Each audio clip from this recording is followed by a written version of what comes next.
ஓம் சாய்ராம். என் அன்பு செல்லமே, என் அழகான தங்கமே, அப்பா எவ்வளவு கஷ்டம் பணத்திற்காக. கொஞ்சம் நெஞ்சும் கஷ்டமா நீ படுகிறாய்? உன்னுடைய வாழ்க்கையில் முழு நேரமும் கஷ்டப்படுகிறாய். உன்னுடைய வாழ்க்கையில் ஒரு நாளும் ஒரு பொழுதும் எதிலும் எப்பொழுதும் கஷ்டப்படக்கூடாது என்று நினைக்கிறேன். ஆனாலும் உன் வாழ்க்கையில் எல்லா விஷயத்திலேயும் எல்லா நொடிகளிலேயும் கஷ்டப்படுகிறாய். உன்னுடைய வாழ்க்கையை நினைத்து வருந்தாதே. உன்னுடைய வாழ்க்கையை நினைத்து ஒவ்வொரு நாளும் ஒவ்வொரு நிமிஷமும் கவலைகளோடு இருப்போம், வாழ்க்கையில் நிம்மதியோடு இருப்போமா மாட்டோமா என்றெல்லாம் நினைத்து கலங்காதே. ஒவ்வொரு நாளும் ஒவ்வொரு பொழுதும் நீ நிம்மதி சந்தோஷம் என்பதோடு கட்டாயமாக நீ வாழ்வாய். உனக்கென்னென்ன தேவையோ அது அனைத்தும் என்னிடமிருந்து கிடைக்கும். நான் இப்பொழுது சொல்லும் விஷயங்கள் சில சூட்சுமமான விஷயங்கள். இந்த சூட்சுமமான விஷயங்களை நீ தெரிந்து கொண்டாய். ஆனால் உன் வாழ்வில் நிறைய நல்ல விஷயங்கள் தானாகவே நடக்கும்.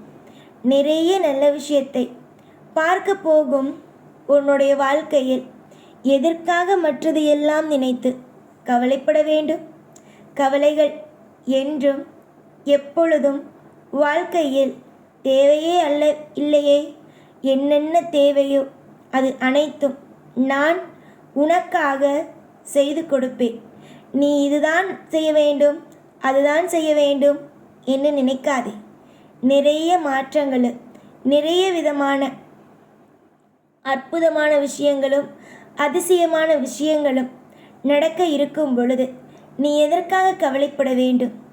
உன்னுடைய ஏக்கம் எல்லாம் எனக்கு புரியும் அம்மா. உன்னுடைய வாழ்க்கையில் என்னென்ன விதத்தில் ஏக்கங்கள், என்னென்ன விதத்தில் மாற்றங்கள் எல்லாம் உனக்கு தேவைப்படுகிறது என்பது எனக்கு தெரியும். புரிகிறதா? நிறைய நாள், நிறைய நேரம், நிறைய வழிகள், வேதனைகள் என்று ஒவ்வொன்றிலும் கஷ்டத்தின் மீது கஷ்டப்பட்டு விட்டாய். ஆனால் நான் உனக்கு ஒரு நாளும் ஒரு பொழுதும் நீ கஷ்டமே படக்கூடாது, இன்பத்திலேயே இருக்க வேண்டும் என்று நானும் முடிவெடுத்து விட்டேன். காலம் நேரம் அனைத்தும் எனக்கு தெரியும். உன்னுடைய காலமும் நேரமும் எதை நோக்கி ஓடுகிறது என்பதும் எனக்கு தெரியும். நிறைய நாட்கள் உன்னுடைய மனதுக்குள் நீ நிறைய நிறைய ஓட்டங்களோடு நிறைய நிறைய ஏற்றங்களோடு நீ வாழ்ந்து விட்டாய். இதற்கு மேலும் உன்னை நான் கவலைக்கு ஆளாக மாட்டேன். உன்னுடைய வாழ்க்கையில் மிகப்பெரிய ஒரு அற்புதத்தையும் அதிசயத்தையும் பெரும் நேரம்தான் இது. இந்த நேரத்தில் போட்டு எதையும் குழப்பிக்கொள்ளாதே. அமைதியாக இரு. நடப்பது அனைத்தும் உன் வாழ்வில் ஒவ்வொரு நாளும் ஒவ்வொரு பொழுதும் சுவாரஸ்யத்தோடு இருக்கும். சுவாரஸ்யம் என்றால் சாதாரணமானது அல்ல, மிக மிக அற்புதமானது. உன் பண கஷ்டம் முடியும் நாள்தான் நாளை. புரிந்ததா?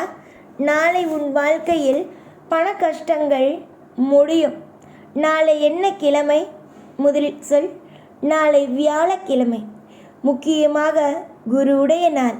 இந்த குருவாகிய நான் உனக்காக எல்லாமும் படிப்படியாக செய்வேன்.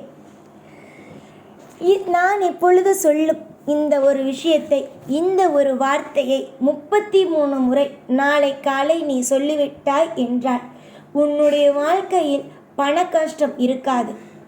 யாரிடமும் போய் ஒரு அவசரத்திற்கோ, எனக்கு இந்த இடத்தில் எனக்கு இந்த உதவி கிடைக்கவில்லை, இந்த உதவி நீ எனக்கு செய்ய முடியுமா என்று நீ யாரிடமும் கேட்க வேண்டாம். உன்னுடைய வாழ்க்கையில் பண கஷ்டம் தீரும் நேரம் இது. உன்னுடைய வாழ்வில் அடுத்த கட்டத்தை பார்க்கும் நாள் இது. அடுத்த கட்டத்திற்கு போகும் வாரம் இது. பண கஷ்டம் இருப்பவர்கள் நாளை வியாழக்கிழமை பிரம்ம முகூர்த்த நேரத்திலேயோ இல்லை, நீங்கள் தெய்வத்தை, அதாவது எனக்கு பூஜை செய்யும் நேரத்திலேயோ இதை 33 முறை இதை நீங்கள் சொன்னீர்கள். ஆனால் காசு பணம் உங்களுக்கு அதாவது தேவை வரும். யாரிடமும் போய் கையேந்தி நிற்க வேண்டாம். உங்களை தேடி வரும்.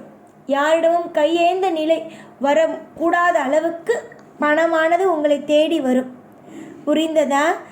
உங்களுடைய வாழ்க்கையில் நான் இருப்பேன். நான் ஒவ்வொரு பொழுதிலேயும் ஒவ்வொரு விஷயத்திலேயும் உனக்கு நான் இருக்கிறேன். நான் இப்பொழுது சொல்லும் இந்த மந்திரத்தின் மூலமாக பல விதமான நன்மைகளை நீங்கள் அடையலாம். என்னால் 33 முறை சொல்ல முடியாது, எனக்கு நேரம் இல்லை என்பவர்கள் 18 முறை கூட சொல்லலாம். புரிந்ததா? சாய் பாபா, அதாவது நான் உங்களுடைய தெய்வம், உங்களுடைய காவல்காரன், உங்களுக்கு அனைத்தையும் அள்ளி கொடுப்பவன். உங்களுக்கு இந்த மந்திரத்தை ரகசியமாக சொல்கிறேன். நீங்கள் தான் இதை ரகசியமாக வைத்திருக்க வேண்டும். நான் இப்பொழுது உங்களுடைய காதுக்கு இந்த ஒரு விஷயத்தை கொண்டு வந்திருக்கிறேன் என்றால் நீங்கள் பாக்கியசாலி, உங்களுடைய கர்ம வினை முடிந்துவிட்டது என்று அர்த்தம். நான் இப்பொழுது சொல்லும் இந்த மந்திரத்தை அதனுடைய விதிமுறைகளையும் சொல்கிறேன். இந்த மந்திரத்தை தினமும் 33 முறை இல்லை என்றால் 18 முறை உச்சரிக்க வேண்டும். உச்சரிக்கும் பொழுது பணம் பிரச்சனைகள் போகும், செல்வத்தை வந்து சேரும். எப்படி என்பதை கூறுகிறேன். ஓம் ஸ்ரீ சாய் மகாலட்சுமியை சாய் வர மகாலட்சுமியை சகல சௌபாக்கிய தேகிமாம். ஓம் ஸ்ரீ சாய் மகாலட்சுமியை சாய் வரலக்ஷ்மியை சாய் சகல சௌபாக்கிய தேகிமாம். ஓம் ஸ்ரீ சாய் மகாலட்சுமியை சாய் வரலக்ஷ்மியை சகல சௌபாக்கியம் தேகிமாம். இந்த மந்திரத்தை நீங்கள் சொல்ல வேண்டும். எப்படி சொல்ல வேண்டும்? இந்த மந்திரத்தை தினமும் 18 முறை உச்சரிக்கவும், முடிந்தால் எழுதவும், முடியாவிட்டால் சொல்லவும். பண பிரச்சனைகள் நீங்கும், சகல சௌபாக்கியங்களும் உங்களை வந்தே சேரும். சாய் சொல்வதை சாதாரணமாக எடுத்துக்கொண்டு உங்களுடைய வாழ்க்கையில் ஒவ்வொன்றையும் தள்ளிவிடாதீர்கள். இப்பொழுது உன்னை நோக்கி இந்த வாக்கு வந்திருக்கிறது என்றால் நீ எவ்வளவு பெரிய கொடுத்து வைத்தவன். உன் கையை தேடி வந்து கிடைத்திருக்கிறது. எடுத்துக்கொண்டு அதை பயன்படுத்த கற்றுக்கொள்.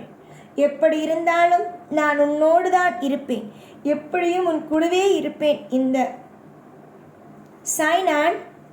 ஓம் சாய்ராம்.